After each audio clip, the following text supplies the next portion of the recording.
বেঁচে থাকার গল্প। জীবন হচ্ছে এক বুক সমুদ্রের ঢেউ, কখনো শান্ত, কখনো উগ্র, তবু আমাদেরকে বেঁচে থাকতে হয়। হাজারো অস্থিরতা, হারানো মুহূর্ত, কষ্টের ছায়া পেরিয়ে ভালো থাকাটা প্রয়োজন। নিজের জন্য, ভালোবাসার জন্য সময় থেমে থাকে না। আমরাও থামতে পারি না, তাই যন্ত্রণার ভেতর থেকেও আলোর একটা পথ খুঁজে নিতে হয়। একটুখানি প্রশান্তির জন্য, একটুখানি বেঁচে থাকার জন্য। আসলে এই জীবনের লড়াইয়ে কেউ বা জিতে, কেউ বা হারে। তবুও থেমে থাকতে নেই। জীবন মানেই এগিয়ে যাওয়া। দুঃখ পেলে থামতে নেই, খারাপ সময়ের মধ্য দিয়েই ভালো সময়ের দেখা মিলে। জীবনের খারাপ সময়গুলো অনেক কিছু শেখায়। একা থাকতে শেখায়, সাহসী হতে শেখায়, ধৈর্যশীল হতে শেখায়, জীবনের মানে বুঝতে শেখায়, পরিস্থিতি মানিয়ে নিতে শেখায়, শক্তিশালী হতে শেখায়, মানুষ চিনতে শেখায়, কত কিছুই না শেখায়। তাই তো বলি, এগিয়ে যাও, তবে অন্যকে তুচ্ছ করে নয়। সময় কাজে লাগাও, তবে অসৎ পথে নয়। জীবনে উন্নতি করো, কিন্তু কারো সাথে প্রতারণা করে নয়।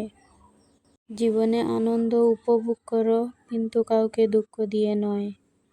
জীবনে অনেক সুখী থাকো, কিন্তু কারো চোখে অশ্রু জড়িয়ে নয়। আর একটা কথা মাথায় রাখবেন, এই যুগে সবাইকে বিশ্বাস করো না। সবাই তোমার আপন নয়। যার কাছে নিজেকে সঁপে দেবে, তার কাছ থেকেই একদিন আঘাত পাবে। মানুষ সহজে পাওয়া জিনিসের কদর জানে না, বরং অবহেলা ছুড়ে দেয় নির্দয় হাতে। তাই নিজেকে সব জায়গায় উজাড় করে দিও না। নিজের মূল্য ধরে রাখো, নিজেকে ভালোবাসো। তাদের থেকে দূরে থাকো যারা তোমাকে ছোট মনে করে, যারা তোমাকে মিথ্যা বলে, যারা তোমাকে ব্যবহার করে, ও যারা তোমাকে অসম্মান করে। অতীতকে যেমন ভুলে যাওয়া প্রয়োজন আছে, তেমনি মনে রাখারও দরকার আছে।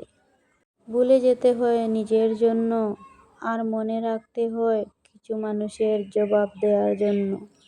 কিছু মানুষের চোখে খারাপ হতে গেলে খারাপ কাজ করার দরকার নেই। শুধু উচিত কথা বললেই মানুষের চোখে খারাপ হয়ে যাবেন। স্বার্থপর দেখতে আয়না লাগে না, শুধু সময়ের প্রয়োজন হয়।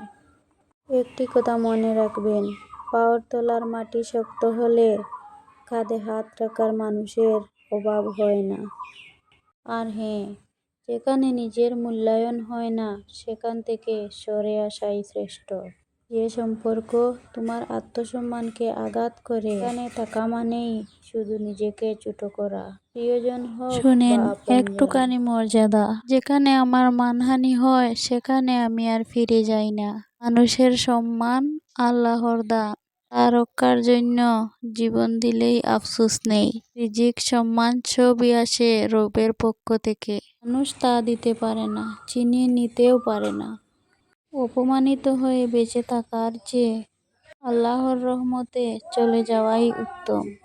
আমি কারো দরজায় বারবার যাই না, যদি তা আল্লাহর জন্যই বন্ধ হয়ে যায়। তিনি যখন যথেষ্ট, তবে মানুষকে খোঁজার দরকার কি? আসসালামু আলাইকুম, সবাই কেমন আছেন? আমি ভালো আছি, আপনাদের দোয়া ও আল্লাহর রহমতে। আপনারা সবাই কেমন আছেন? সবাই আমাকে বেশি বেশি সাপোর্ট করবেন, প্লিজ প্লিজ প্লিজ।